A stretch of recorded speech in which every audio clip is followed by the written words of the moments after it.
Alright guys, welcome to Flavo Rihanna's MMA show. I'm your host, Flavo Rihanna, brought to you by Four Corner Sports.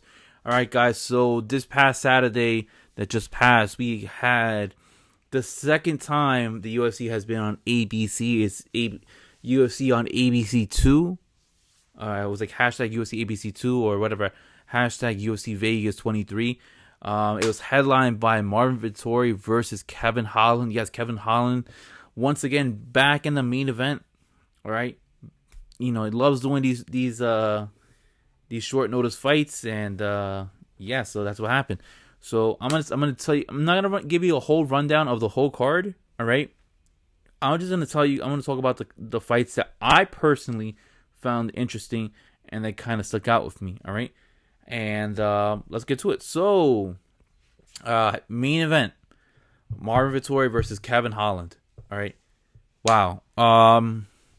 Not the fight that I was anticipating, but the one thing that I'm gonna take away from this fight is Kevin Holland. Kevin Holland. I think the blueprint has already been put out there for all the middleweights to see. I think personally, he weighed in at 183.5 pounds, and roughly, I do feel that if you do miss weight by anywhere between 1.5 pounds and maybe like 3 pounds, maybe you're just too small for the division. But yeah, he weighed in 1.5 pounds, under the under 185, and he just looks small compared to Marvin Vettori.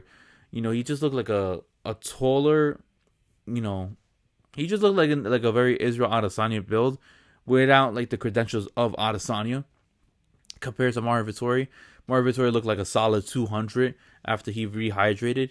But I think the blueprint is out there.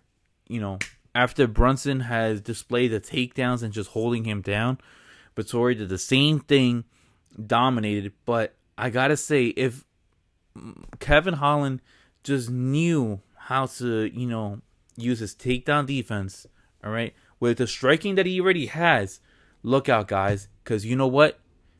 With Marvin Vettori winning, everybody was ripping him. All right, I even said it too. I was like, this guy should have just went to AKA, the American Kickboxing Academy. He should have, trained with DC. Should have trained with Cain Velasquez, Luke Rockhold, Khabib Nurmagomedov, Islam Makhachev. All right, train with those guys. All right, they make machines out of AKA. All right, champions, have come down that road. All right, and Kevin Holland has really good striking for somebody in the middleweight division. All right. You saw what he was able to do against Marvin Vettori. You saw that how, even though that Vettori looked, I was very surprised that Vettori didn't try to utilize a little bit more of his striking, even though that Holland is a better striker. Man, oh man, I think just the takedowns alone from Vettori, really took a big toll out of Vettori, his gas tank. And even though Holland wasn't, all in there, I think if Holland was able to stuff maybe about like 3 or 4 of those takedowns that Vettori had displayed on him, all right, we would have seen a different fight. Because, the whole thing that I took from that main event is Kevin Holland needs to learn how to wrestle and needs to utilize his takedown defense, all right?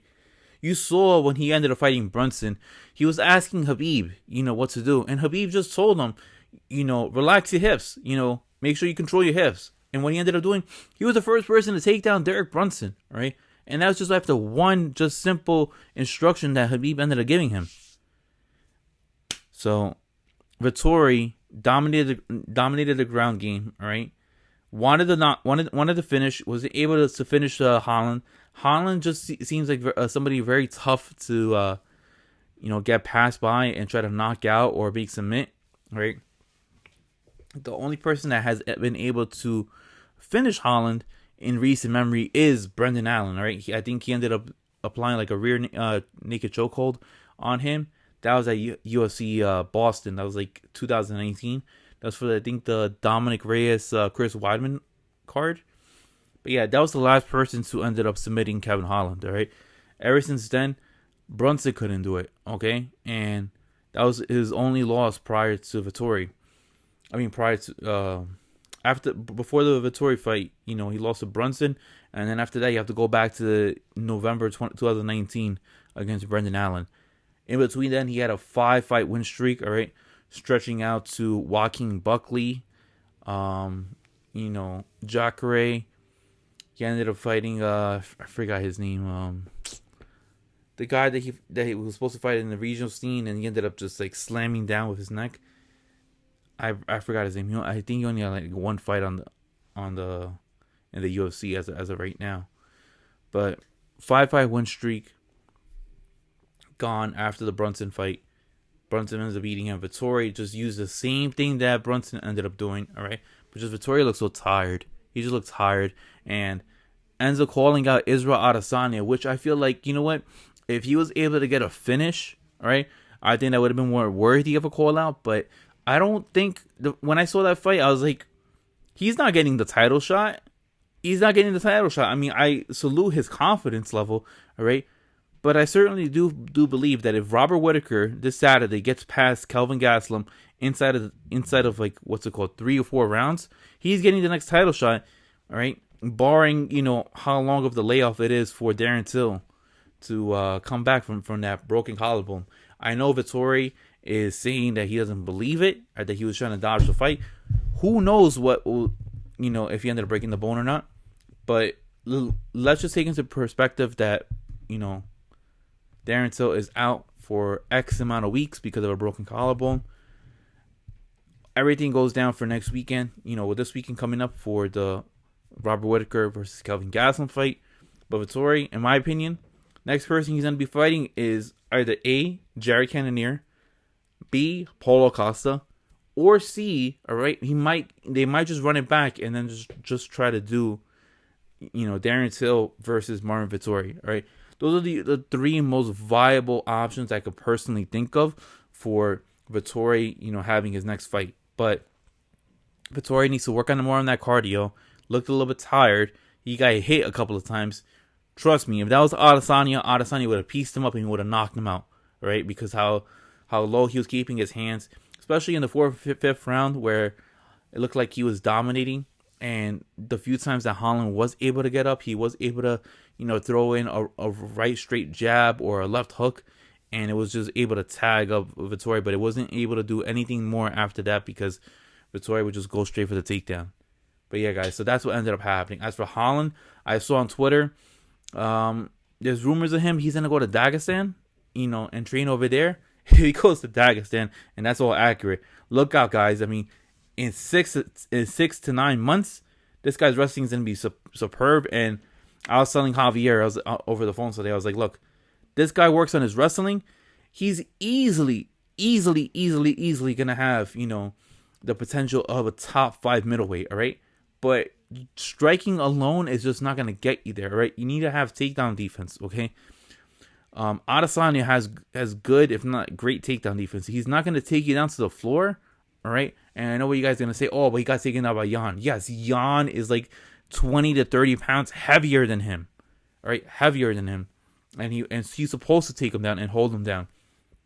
But as for Adesanya, yeah, Adesanya would have, pieced up Vettori. So I don't think Vettori is ready for Adesanya. I think Vettori just needs to fight either Costa or Cannonier. But if Darren Till is available, take that fight because Darren Till is a big household name, all right? And people all over England know who he is. So that might be the fight to make. And moving on, all right? We also had a return of Impa Kasanganov. Impa Kasanganov, first fight back since the Joaquin Buckley, spitting back kick, all right? I feel bad for Kasanganov because this guy's going to be in every single highlight reel that the UFC tries to put out there for like a package deal or anything like that. They're going to put up that picture, that video of him getting kicked right dead in the face by Joaquin Buckley. But yeah, he makes his first return back since I believe that fight was back in like October-ish, if I'm not mistaken. And yeah, guys, Kasanganov ended up, doing what he had to do. He dominated Sasha Palatnichev, if I'm pronouncing his name right. Sasha Palatnichev. Yeah, Sasha Palatnichev. Submission inside 26 seconds into the second round. Looked pretty good. First fight at welterweight, all right? He was a middleweight, dropped down to welterweight. Big welterweight. Looked great. Looked slim. Looked like he was able to move around. I wonder, is this going to be his next fight moving on forward? I'm not entirely too sure, but good fight by what's it called, Impa Kasanganov. Who he should fight next? I mean, I want to see some activity, all right, from some of these prospects. So one of the guys I would love for him to fight is Chaos Williams. Chaos Williams, where are you at, man? Where are you at, bro? Haven't seen you fight since the Michelle Pieta fight. You might have to take a step back. Take Impa Kasanganov. Let's see what you could do with him. I mean, that's a fight that I'll be certainly interested in. So that was one fight. That was actually the first fight of the card. That took my eyes. What's it called? I was pretty focused about that fight. Next fight was the Yorgan De Castro, Jairus Dano fight. All right, Man Mountain Man, or whatever they call him. Mountain Man, Man Mountain. Yeah, this is Jairus Dano's first fight since like 2016. Took a long layoff. All right, he's fighting Yorgan De Castro.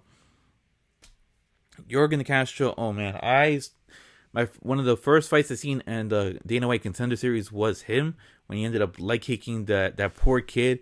He ends up breaking his leg. But Yorgan De Castro, me oh my, so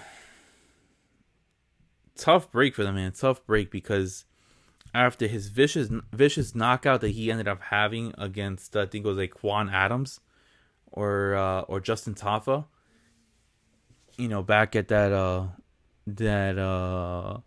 what was that card he had? What was that pay-per-view that he had? It was a pay-per-view for Robert Whittaker versus Israel Adesanya. That's the fight that Yorgan Castro made his UFC debut. He ended up knocking out Justin Tafa. Ever since then, he has been going downhill. All right. Ended up fighting Greg Hardy at UFC 249. All right. Loses. All right. Dominated that first round. Loses those next two rounds. Fights Carlos Felipe. Loses. All right. Surprisingly, those two guys ended up lasting 15 minutes. All right. And now fighting Jairus Dano. Gets knocked out by a guy that has been out of the UFC, all right, is taking a long time back, a long break from the UFC, from mixed martial arts for 5 years. Knocks him out clean. Ends up throwing a super right hook right to the jaw, drops him after the legs, give out, collapses like a pile of blob. And that was it. It was game over. Game over after that. All that in a little over 3 minutes. And it just made me wonder. I was like, wow, this guy has some brute force. Brute force. All right. Now, what made me think about this fight and then what really stuck out is one, was the only heavyweight fight on the card. All right. We all love watching heavyweight fights because normally these fights last, no more than about like a round or so. Secondly, De Castro got, he has been having a lot of activity, so maybe that kind of played a factor, him getting dropped so quickly. But for him to get dropped by a guy that hasn't fought in about 5 years really says something about me. Because it makes me wonder, is this his last fight in the UFC? Now this is already 3 fights in a row. He's not a household name or anything like that. The only way that people know of him is if they continuously, watch the prelims, because he's always featured in the prelims, or have been watching him since his Dana White Contender Series fight, right? But it just shows that I don't see a big, bright future for Yorgan De Castro. He's been capturing L after L after L after L. Yeah, I just don't see it. I really don't see it. I wouldn't be surprised come tomorrow morning we get an article saying yes, Yorgan De Castro is one of the few fighters that have received a pink slip by the UFC and ends up getting cut from the roster. That's what I kind of predict. 3 losses in a row doesn't sit too well. Sounds like he's gonna get cut. Usually if unless you have a household name, you lose 3 times in a row, most likely your career with the UFC is over for the time being. So that stuck out with me. And going on to the main card, we also had a fight with not Nina Ansaroff. It is now officially Nina Nunes. Nina Nunes against the soaring, rising prospect star Mackenzie Dern. Oh, I'm a big fan of Mackenzie Dern. Mackenzie Dern, if you're watching this, hi. Yes. So Mackenzie Dern, is trying to capture some gold. She sees Nina Nunes as an obstacle getting in her way on possibly fighting, for the 115 title. If it's one thing I gotta say is that Mackenzie Dern is truly a BJJ artist. All right, what she was able to do to Nina, take her down, use an outside trip, put her into side control, what's it called, tangle with the arms, and then pop open the arm lock, forcing it to go into an arm bar. Phenomenal stuff. All right, this is Nina Nunes' first fight in about 2 years. Took a 2-year layoff because they were, her and Amanda Nunes were trying to have a baby. They had to go through a surrogate, and yeah, Nina Nunes took time off because of motherhood. Comes back, has to fight Mackenzie Dern. In my opinion, it was already that was a big mismatch in my opinion, because sure, Nina is great on the feet, can strike with the best of them, but in that classic striker versus grappler matchup, I'm always gonna favor the grappler.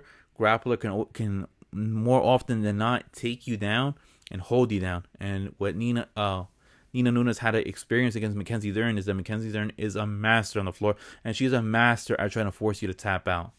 All right. So what happens here?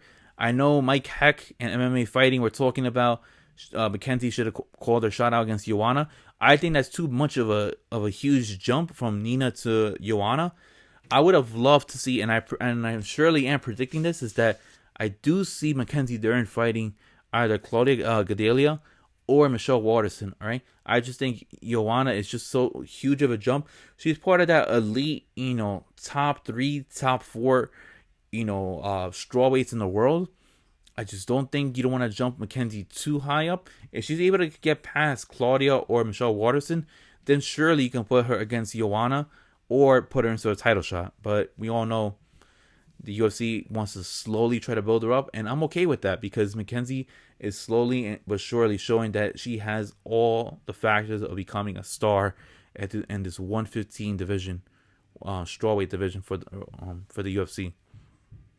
And lastly, guys, last fight that stuck out to me was Mike Perry versus Daniel Rodriguez. Mike Perry, fan favorite, but man, oh man, I know people have been saying that he's been looking good, in his new camp at MMA Masters, but I gotta say he did not look that great in my opinion. Wasn't moving ahead. Daniel Rodriguez to me, he's not that big of a hard talent for Mike Perry to get over, but I just think Mike Perry might be done. All right, I think the best of Mike Perry lives in the past is because of all the wars that he has gotten through. All right, he wasn't moving his head, was absorbing way too many punches, way too many jabs, and he was eating all of them. All right, by Daniel Rodriguez. Daniel Rodriguez had the opportunity to finish him, but I don't think he had the ability to, due to the fact that Mike Perry is just absorbs so much punishment, and this guy is strong-willed and won't go down. But Perry might be it. This might be it for him. If not, it might be one more fight and then let his contract run out, and then the UFC, cuts ties with him.